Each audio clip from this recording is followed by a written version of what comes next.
Welcome back, y'all. We're going to be looking up setting up GPTs with OAuth authentication. This is a really powerful video as you're going to be able to provide a lot of value to your end customer when it comes to GPTs or in the context that you want to utilize this in a private matter. So let's go ahead and actually jump into a real example here so you can see it working live. And then we're going to go ahead and walk through step by step how I did this.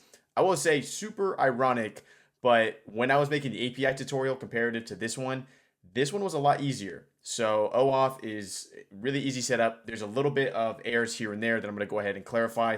We're also going to be using our GPT Creator to create this. I'm going to walk you through step by step. This isn't going to be, I just hand you the code and say, have fun. I'm going to show you error troubleshooting. I'm going to show you everything you need to know about OAuth. And then I'll give you a actual perspective from a engineer here as we're building out a platform using Google Cloud Functions ourselves and everything you should kind of know about that. So let's go ahead and just see if this even works. So the very simple tutorial we're going to do today is we're going to go ahead and just hook up Google API here for the context of calendar, just so you can understand the nuance behind all of what OAuth is.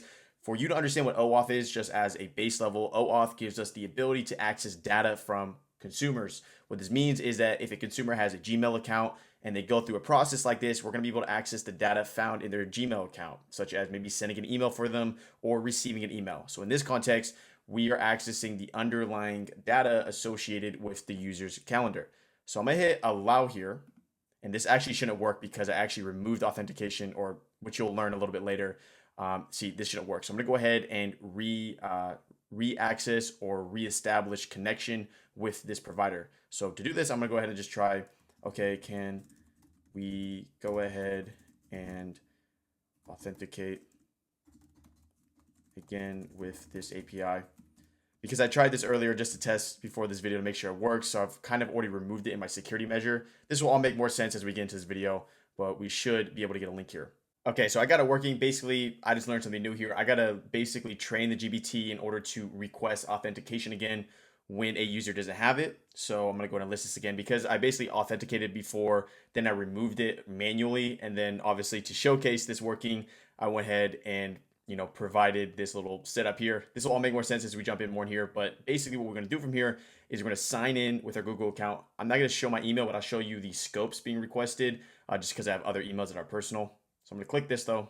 All right, so as you see here, once you get to the OAuth screen, we're going to have our application name, which is going to be Test Calendar API. We're going to learn how to set that up together here. And then it's going to be the scopes, if I can speak, requested here. In this context, we are just doing the scopes of just seeing and downloading an individual's calendar. I'm going to dive into basically everything you need to know about scopes when it comes to Google, the cloud, and all of its API. This can apply to other types of backends as well. But for now, I'm just going to hit allow, and then let's go ahead and see it in action here.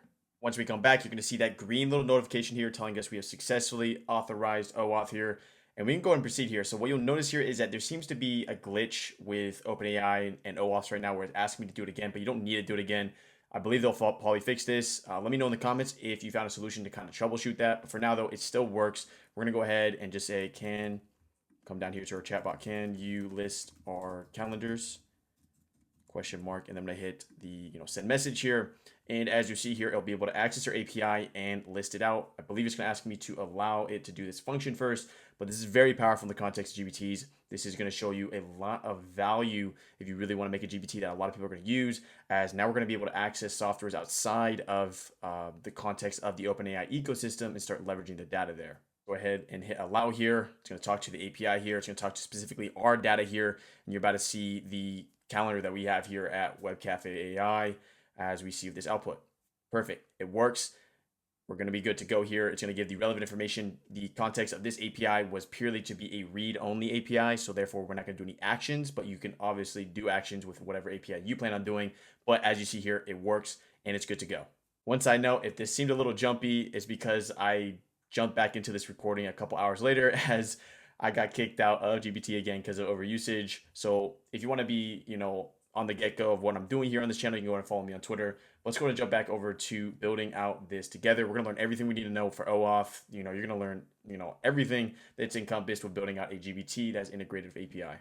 So we have our fresh GPT here. We are going to proceed. So we're going to come over to configure, and we're going to start off by going to create new action. And this is where we're going to begin with the OpenAI, specifically for the OAuth. To do that though, we're gonna come over to our GPT Creator here. If you wanna watch a full in-depth video where we created this together, you can check it out up there. This is gonna allow us to help create it and make this process a lot easier so you don't have to code anything and really make it as simple as possible. But you're gonna walk through this with me as if we run into errors, which we will. You can see how you can troubleshoot it and we can see how we can proceed from there. So to start off here, we're gonna simply outline what we plan on doing in today's context. So today's example, we're going to be using Google Calendar's API here, and we're going to be asking for the schema. This has already been proctored. This GPT's been proctored to help you with schema, and we're going to go ahead and reference a specific form when it comes to Google OAuth. So this is a new little trick I can show you all.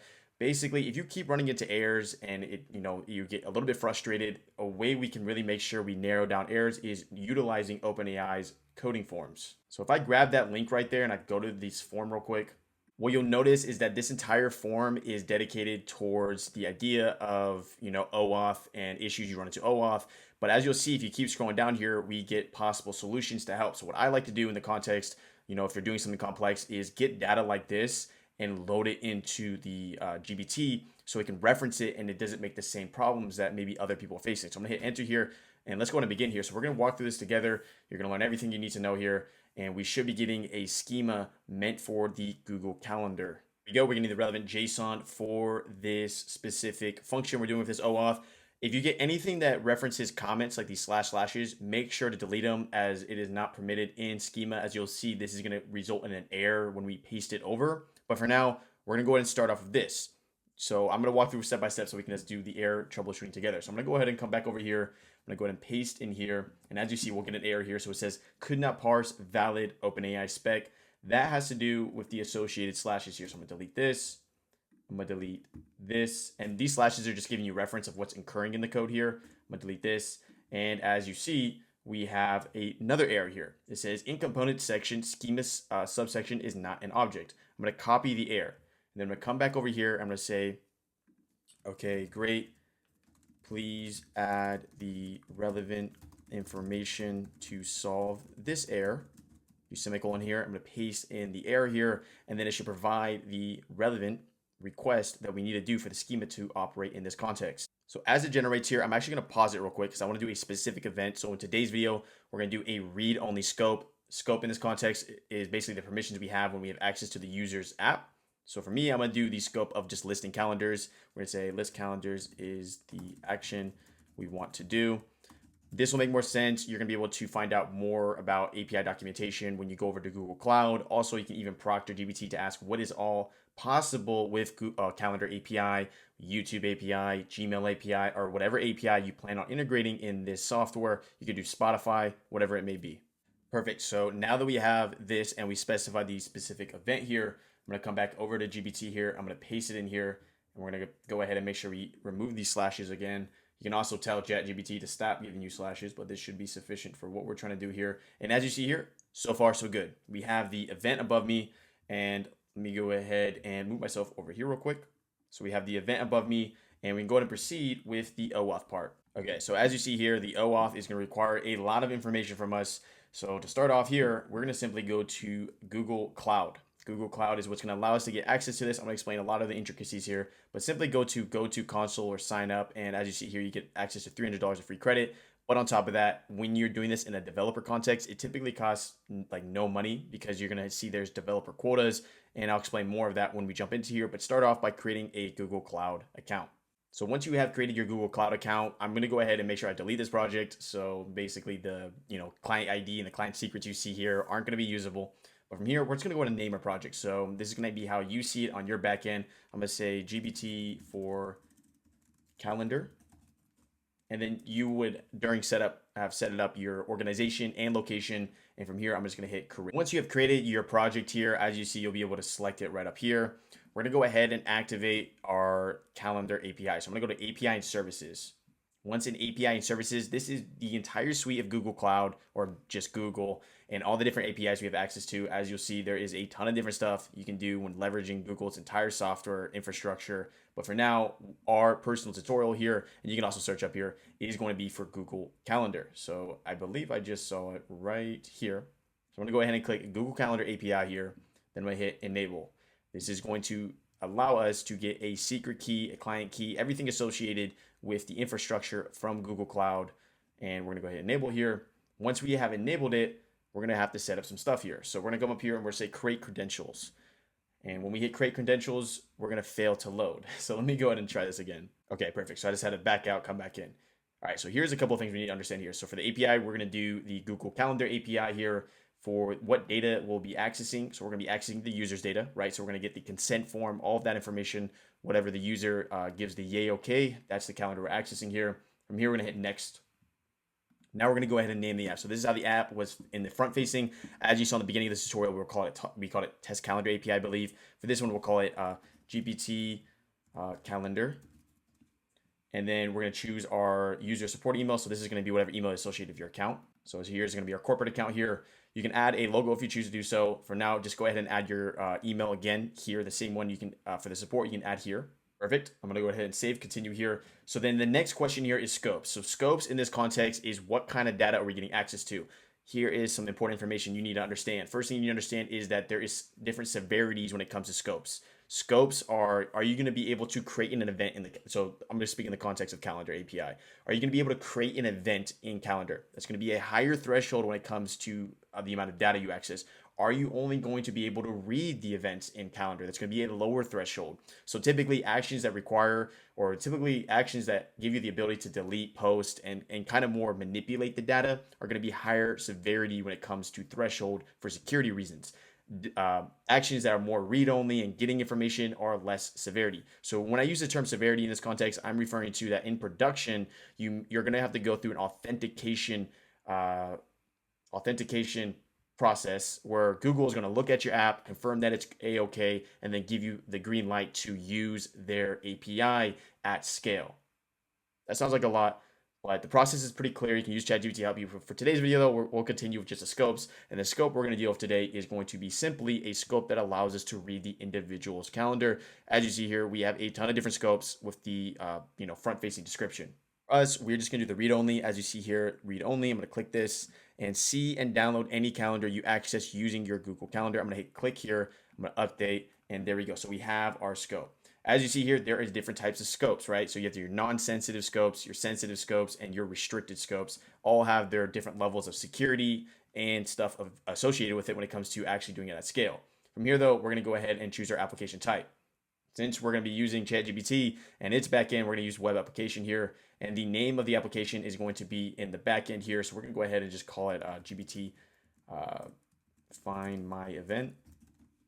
All right, so from here, we are going to have to add some authorized JavaScript origins and authorized redirect URLs. So just in the beginning implementation process here, we're going to add just the master domain found from ChatGPT here. So I'm going to go ahead and copy it real quick. All right, here we go. So I'm going to go add it here, and you have it here. So here is more, okay, well, let's get rid of the slashes real quick. So you might be asking yourself, what are these? First off, the authorized redirect URL is going to be the, is it okay to come from this URL to get consent to get the data for the scopes? This will make more sense. We're going to get an error there. I'm going to teach you how to fix that in actual, when we actually do it. The authorized JavaScript origins is how we handle requests when it comes to passing data. This allows you to limit and make sure that your OAuth and your keys aren't getting abused, as we kind of made it very clear that, hey, maybe we only accept requests within the ChatGPT ecosystem. Knowing that, we're going to go ahead and hit create here. Once we hit create, we're going to go ahead and get our client ID. Copy that, download that, save it somewhere. Perfect. So we have set up our OAuth. To be clear here, this OAuth is in a development phase context. And what I mean by that, it's not like I just created the OAuth. I can just have 1,000 people join this whole process. We're still in the development phase here. So once we've created our app here, we can go ahead and jump over to credentials, and we're going to be able to see it right here. As you see, we named it GPT Find My Event, and this is where we're going to see our secret. Don't share your secret. I'm sharing my secret, but I'm gonna delete this project. So go ahead, if you want to take the time and copy that, go ahead and try. But don't share your secret. This allows so people can't abuse the underlying key and everything associated with that. So go ahead and copy that as well. Okay, so once we have the client ID, the secret, we are good to go. So this is most of everything that you should have to set up for the development phase. But let me go ahead and just walk you through some stuff so you can even understand this whole interface and what's even occurring here. So the first thing you need to understand is that right now this OAuth screen is for internal use. If you want to go ahead and have it for production or for external use, we have different developers with different emails.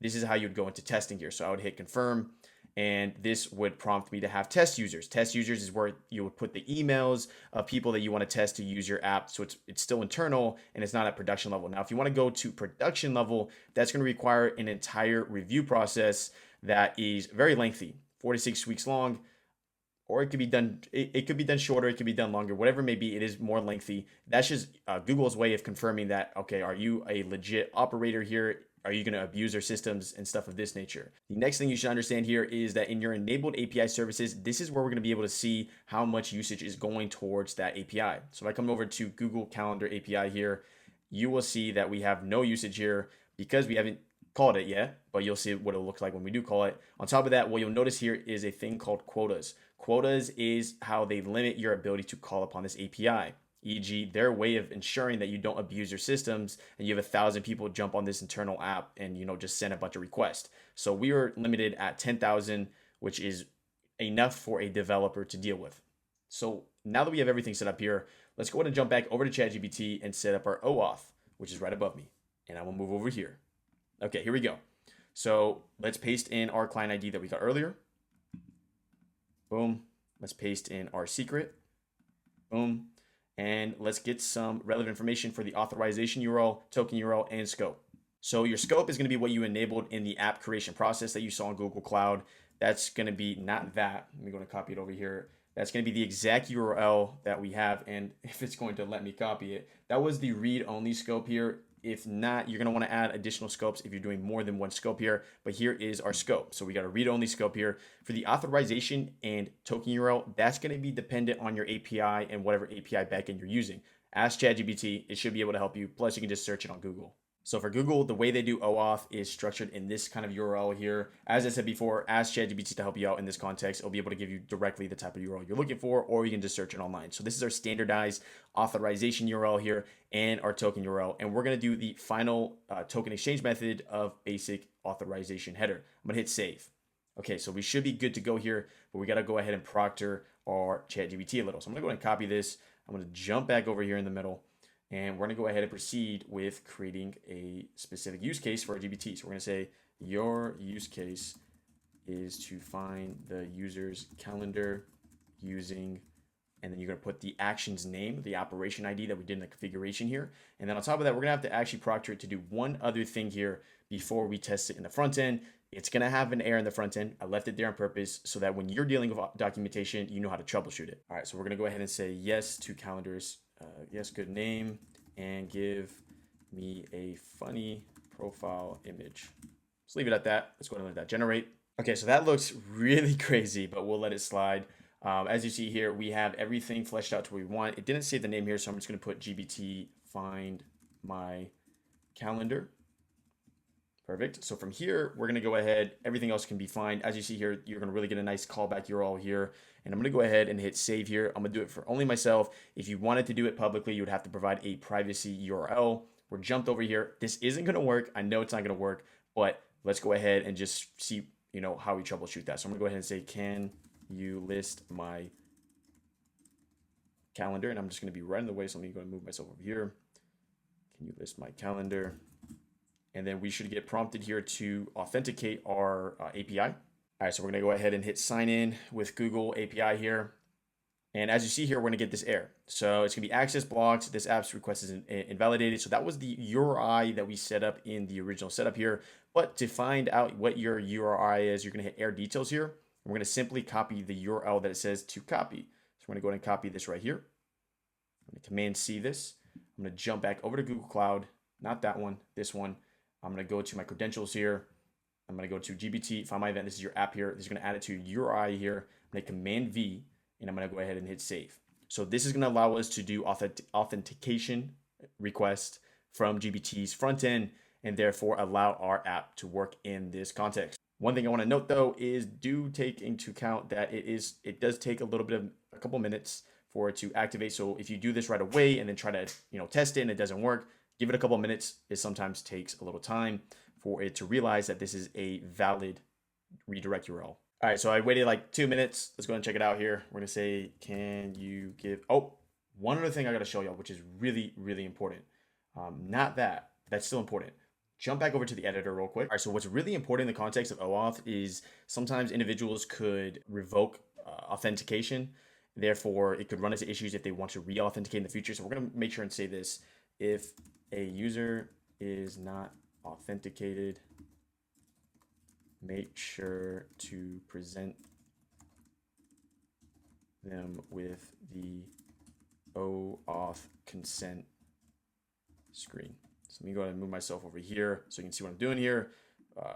So what this does though is kind of the issue I ran into at the beginning of the video, where I didn't actually add this prompt here, but this is actually pretty important because this makes sure that if a user uses this GPT and they run into like, hey, you're not authenticated, it doesn't keep telling it like, don't use me. Now it knows to provide the URL again to give the user another chance to authenticate themselves. So for knowing this, I'm going to go ahead and confirm this again. I'm going to jump back over here. We're going to go ahead and hit view. We're going to hit, can you list my calendar? Perfect. It's prompting us again to provide authentication. When you click this, you're going to find your emails. I have some private emails there, so I'm going to go ahead and just click it and then show you the auth screen. We got our app name, GPT calendar, the specific scopes we requested here, which was just reading for the calendar here. I'm going to hit allow, and then this is going to give access to our specific calendars. As you may already know, this is going to be able to be used at scale. So 100 people could, in theory, use this app. Of course, it would have to be, approved. But as you see, we have signed in, and for some reason right now, there's just a little glitch where it prompts you to do it again, but you don't need to do it anymore. So we can go ahead and say, can you list my calendar? And this will access the API here, and we're going to be able to see it on the quota end. And then I'm going to give you perspective as an engineer. Make sure you say allow, of stuff to understand when it comes to production, stuff to understand when it comes to cost, and everything of this nature. But as you see here, we have our calendar. It's light blue. I'm the owner, and default reminders 10 minutes before events pop up. So we got everything we care about. We've successfully connected OAuth. Make sure to use our GPT customizer if you're having issues with this, as we've really structured this to really help people do more custom actions.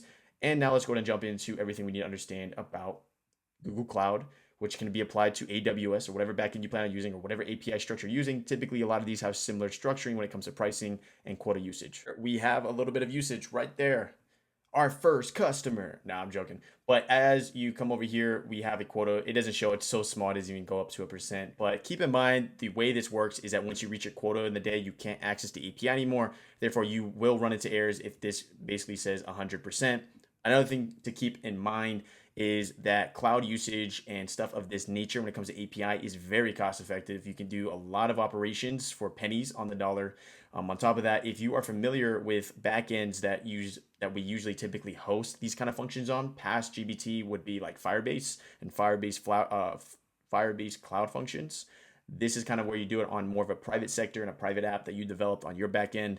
But in the context of ChatGPT, you don't necessarily have to worry about this as much because we are just using it to leverage the API access that is given in this context. Knowing that though, as I described before, once you're prepared to go into production, if we come over to our OAuth consent screen, you're going to need to go to production and understand two major things. First thing you need to understand is that the process to make an app production level is going to require a review process by Google OAuth, which takes between 4 to 6 weeks. This could be done earlier, this could be done later.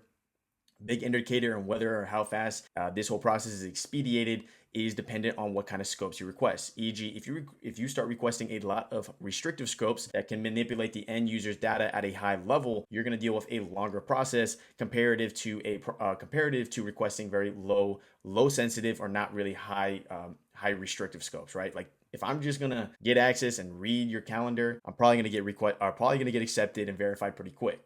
So keep that in mind when building out your application. Next thing to keep in mind is the underlying API you are using has its own review process. What do I mean by that? That means that once my OAuth screen has been confirmed and green-lighted and I can use it in a production, when I say production, by the way, that means like everyone in the public can get access to it. So it's a live product basically. So once you have an OAuth screen that gives you that you've been green-lighted for the production status, there is another review process. You might be asking, what is the next review process? The next review process is for quota usage. And the way that works is you're going to be able to click this. And I believe, let me see if I can find it. Oh yeah, edit quotas. And you are going to go ahead and hit submit request here. If you go over it though, you're going to need I stopped there a little bit because it looked a little bit different than the one I'm traditionally used to, which is YouTube's API. So it seems a little bit simpler in this context. All you would need to do in this context is simply put in your new limit and then give like a really small description. Knowing that though, Every single API has its own thresholds. That is very simple for Google Calendars. Trust me, YouTube is a very lengthy process to get higher requests on it. But with that being said, today we have learned how to successfully connect OAuth. I'm going to go ahead and expand myself here. We've learned to successfully connect OAuth here from start to finish. You have an idea, even to the extent of production. So if you feel like you learned something today, make sure to leave a like. It's completely free. If you like this kind of content, you can actually see a playlist at the end here where I'm diving into GPTs, showing you how to make public, private ones, other prevalent information when it comes to APIs and stuff of this nature. Also, I'm just jumping into like cool GPTs that I found and just like little tutorials of that way. But without further ado, I'll see you in the next video. Thanks for tuning in. And yes, surprise, I'm an AI avatar. Make sure to explore more here at Corbin AI, where we demystify AI for your personal and business life. Until next time.